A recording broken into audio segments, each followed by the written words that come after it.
نہ کہ کسی سماج کی, نہ ہی کسی زبان کی, نہ ہی کسی کمیونٹی کی. میں سمجھتا ہوں کہ ملک کو آگے لے جانے کے لیے مدرسے ہمیشہ اپنی کاوشوں کو پیش رکھے ہیں.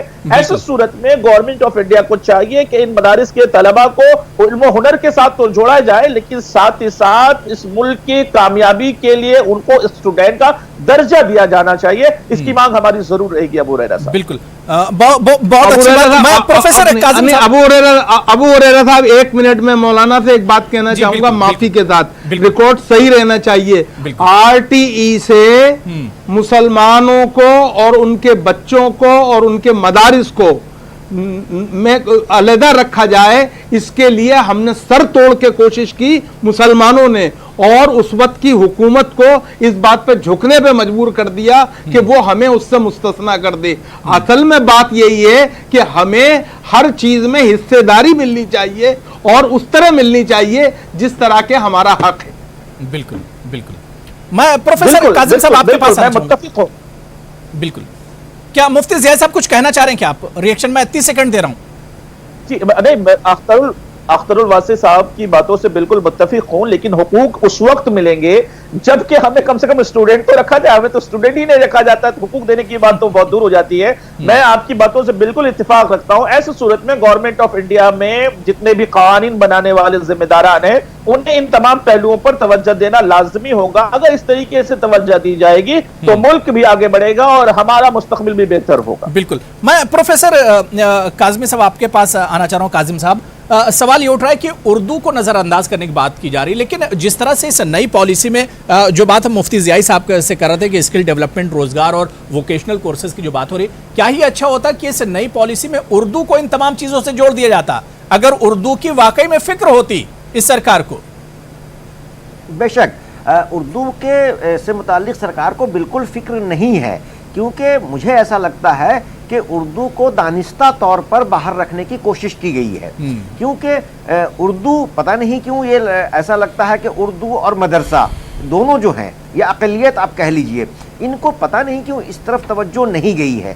اس جو پالیسی بنائی گئی ہے, اس کوئی بھی پالیسی بنائی جاتی ہے تو کم از کم جو اس کے حصہ دار ہیں جن پر ان کا امپلیمنٹیشن ہونا ہے وہاں سے کچھ نہ کچھ رائے آنی چاہیے, وہاں گفتگو ہونی چاہیے. اب ہم دیکھیں کہ مسلمانوں کی تعلیم کا جو پورا یہ اوسط ہے وہ 15% کے آس پاس ہے.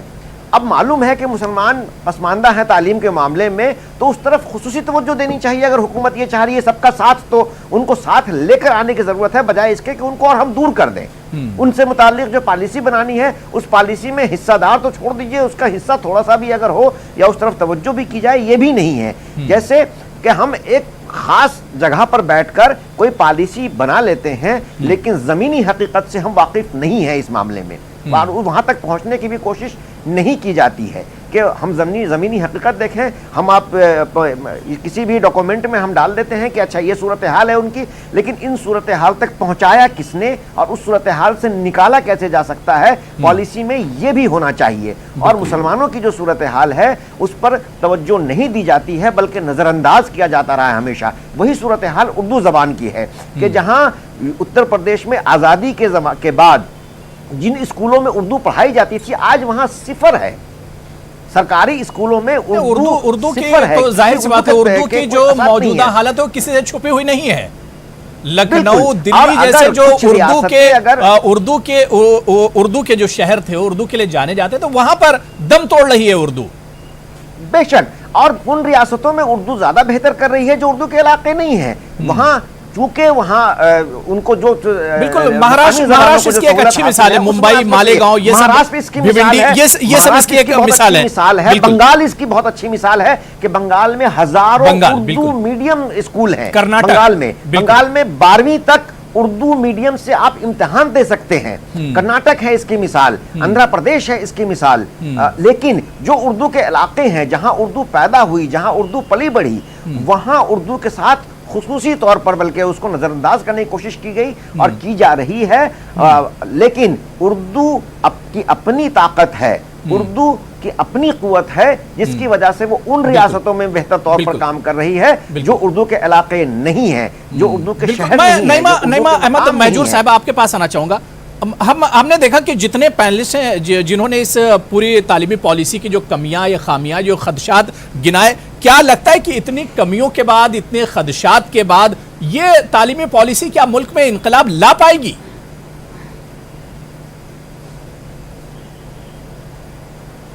دیکھیے معاف کیجیے، مجھے نہیں لگتا ہے کہ جب آپ اقلیت جو بہت بڑی اقلیت ہے، صرف مسلمان ہی نہیں ہے، اس میں عیسائی برادری بھی ہے اور دوسری اقلیتیں بھی ہیں، جب ان کا کہیں پہ اس پالیسی میں کوئی ریفلیکشن ہی نہیں ہے تو مجھے نہیں لگتا ہے کہ اس طرح کی پالیسیاں جو ہوتی ہے ملک میں انقلاب لائیں گی، کیونکہ اکثر ہم سنا کرتے ہیں آج کل کہ سب کا وشواس لے کے آگے چلانا ہے اس ملک کو، لیکن جب آپ وشواس ہی کسی کا مطلب خاص طور سے اقلیتوں کا وشواس ہی نہیں ہے اس پالیسی پہ، تو وہاں اگر آپ سمجھ رہے ہیں کہ اس سے انقلاب آئے گا، اس پالیسی کو دوبارہ دیکھنے کی ضرورت ہے۔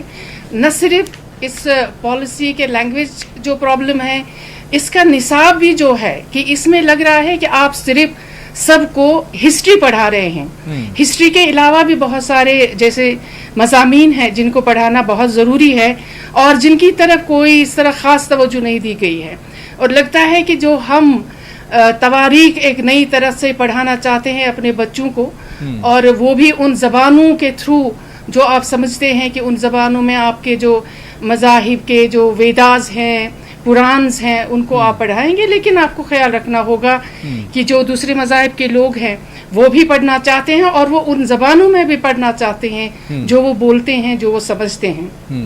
تو اگر اس طرح آپ نہیں دیکھیں گے، پھر آپ یونیورسٹی کو، آپ ٹیچنگ کو الگ کر رہے ہیں، ریسرچ کو الگ کر رہے ہیں، کالجز کو الگ کر رہے ہیں، تو اس طرح سے مجھے لگتا ہے ایک کیوس پیدا ہو رہا ہے، اور اگر اس سے کسی کو لگ رہا ہے کہ انقلاب آنے کی امید ہے تو مجھے اس پہ شک ہے، کیونکہ انقلاب تبھی آئے گا جب اس میں ساری ذاتیں، ساری مذاہب، سارے لوگ ساتھ ہوں گے اور اس کو منو ان ایکسپٹ کریں گے اور آگے چلائیں گے۔ بالکل، سب کو ایک نظر سے دیکھنے کی ضرورت ہے۔ میں انعام الرحمان غیور صاحب، جو بات یہاں پر ابھی میڈم کہہ رہی تھی، سوال یہ اٹھ رہا ہے کیا سماج میں جو نا برابری پائی جاتی ہے، کیا یہ تعلیمی پالیسی اسے اس کھائی کو پاٹ پائے گی؟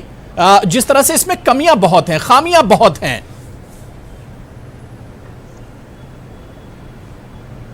نہیں، میں سمجھتا ہوں، بلکہ ایک طرح کا مجھے یقین ہے کہ یہ گورنمنٹ کی یہ پالیسی جو ہے نابرابری، عدم مساوات کو دور کرنے کے لیے ترتیب دی گئی ہے، ایسا قطعی طور پر نہیں ہے۔ ہم کو کسی دھوکے میں نہیں رہنا چاہیے۔ یہ پالیسی خالصتاً ایک مخصوص ایجنڈے کی تکمیل کے طور پر جو ہے پیش کی جا رہی ہے، اور اس کو کسی نہ کسی طرح منوا لیا جائے گا۔ آپ نے بہت اچھا سوال اٹھایا تھا کہ آرٹیکل 3029 کا اس میں ذکر ہی نہیں ہے، اور میڈم نے اس کی طرف اشارہ کیا کہ ہاں اقلیتوں کا وہ نہیں ہے۔ تو اس میں غور کرنے والی بات یہ ہے کہ دیکھیے، آرٹیکل 2930 کے ذریعے مائنورٹیز کو اپنے انسٹیٹیوشن سیٹ اپ کرنے، اپنا ڈریس کوڈ، اپنا سلیبس، اپنے پے سکیلز وغیرہ رکھنے کی جو رعایت تھی، دستوری تحفظ تھا، وہ ایک طرح سے اس پالیسی کے ذریعے سے بالکل ہی ختم ہو جا رہا ہے۔ اور بات یہ تھی کہ کانسٹیٹیوشن میں ایک بہت بڑی ناانصافی مسلمانوں کے ساتھ اس طرح سے ہوئی کہ مائنورٹیز میں مسلمانوں کو کلب کر دیا گیا ان کا نام لیے بغیر۔ خالصتاً دستور میں کہیں بھی مسلم ورڈ نہیں ہے، جین ہے، پارسی ہے، سکھ ہے، ان کے الگ الگ مراحت ہیں، الگ الگ جگہوں پہ ان کا ذکر آیا، لیکن مائنورٹیز میں کلب کر کے ان کو یہ رعایت دی گئی کہ وہ اپنے مطلب کے مدارس وغیرہ، اپنے کالجز، اپنے انسٹیٹیوشن قائم کر سکیں۔ اس کو اب اس طرح یہ نئی ایجوکیشن پالیسی کے ذریعے جو ہے ختم کیا جا رہا ہے، لفظ مائنورٹیز کو ہی ختم کر دیا جا رہا ہے۔ تو آئندہ 2-4-5 سال کے اندر تو یہ بھی بولیں گے کہ بھائی مائنورٹی جب جیسی کوئی چیز ہے نہیں، مائنورٹی انسٹیٹیوشن جیسی کوئی چیز ہے نہیں، تو علی گڑھ یونیورسٹی، جامعہ ملیہ، جامعہ ہمدرد وغیرہ ان یونیورسٹیز کے نام اولاً لیے گئے، یونیورسٹیوں کے لیے پھر آنے والے دنوں میں خطرات اور بڑھ جائیں گے۔ میں احتشام حسنین صاحب، سر میرا ایک آخری سوال اور ایک آخری کمنٹ آپ سے یہ ہے کہ اتنے خدشات ہیں، اتنی کمیاں ہیں، کیا واقعی میں ان لوپ ہولز جو ہیں انہیں پر کرنے کے لیے اب کوئی قدم آپ لوگ کو بھی اٹھانا پڑے گا کہ سرکار تک اس چیز کو پہنچایا جائے؟ جو جس طرح سے آپ نے ایک بڑا سیمینار کیا، بڑا کامیاب سیمینار رہا جامعہ ہمدرد میں، کیا واقعی میں اس طرح کا اور ابھی کام کرنے کی ضرورت ہے اور سرکار کو بھی جو خامیاں اور کمیاں ہیں اس کی طرف اشارہ کرنے کی ضرورت ہے؟ بالکل ہمارا یہ فرض ہے کہ ان سب باتوں کو سرکار کی نظر میں لائیں اور اس کے بعد اس کو ڈسکس کریں اور یہ ان خامیوں کو ہٹانا بہت ضروری ہے. اگر ہم واقعی انڈیا کو آگے دیکھنا چاہتے ہیں تو ان سب مدوں کو اگنور نہیں کر سکتے ہیں. بالکل ظاہر سی بات ہے. اختر الواسع صاحب آپ سے بھی میں کمنٹ لے لیتا ہوں کہ جہاں پر جو چیزیں جو کمیاں ہیں اس پر تو ظاہر سی بات ہے قدم اٹھانا چاہیے, لیکن اردو مسلمان مدارس کو جس طرح سے نظر انداز کیا جا رہا ہے, اس مسئلے کو کون لے کر سرکار کے پاس جائے گا, کون قدم اٹھائے گا اس کے لیے, یا صرف ٹی وی پر بحث ہوں گی, ڈیبیٹ ہوں گے اور معاملہ ختم, رفع دفع ہو جائے گا؟ نہیں احتشام, معاف کیجئے گا, آپ ڈیبیٹ آج کر رہے ہیں, احتشام حسنین صاحب نے یہ پہل کل کر دی تھی اور ان کی قیادت میں, جیسا کہ ہم نے آج بھی ان سے کہا ہے, ہم لوگ سرکار کے پاس جائیں گے اور یہ کہیں گے کہ آپ اس ملک کی تاریخ صرف آدھی کال پہ شروع ہو کے آدھی کال پہ ختم نہیں ہو جاتی ہے, بلکہ ایک عہد وسطی بھی ہے, ایک عہد جدید بھی ہے. اور یاد رکھیے کہ آپ ملک کی تاریخ کو بدل کر اس ملک کو آگے نہیں لے جا سکتے ہیں. تاریخ میں ہر چیز یاد رکھنے کے قابل نہیں ہوتی ہے, لیکن یہ بھی یاد رکھنا چاہیے کہ ہر چیز بھلانے کے قابل بھی نہیں ہوتی ہے. بالکل ظاہر سی بات ہے, جب سرکار ایک نئی کوشش کر رہی ہے اور مسلمانوں کو, اردو کو اور مدرسوں کو نظر انداز کر کے یہ ملک ترقی نہیں کر سکتا ہے, آگے نہیں بڑھ سکتا ہے. بالکل, بہت بہت شکریہ سبھی کا میرے ساتھ جڑنے کے لیے. سید احتشام حسنین صاحب, پروفیسر اختر الواسع صاحب, محمد کاظم صاحب, نعیمہ احمد مہجور صاحبہ, انعام الرحمن غیور صاحب اور مفتی ضیائی صاحب, سبھی کا بہت بہت شکریہ. مجھے کچھ کہنے کی ضرورت نہیں, اختر الواسع صاحب نے بہت اچھا اختتام کر دیا اس ڈیبیٹ کا. آداب.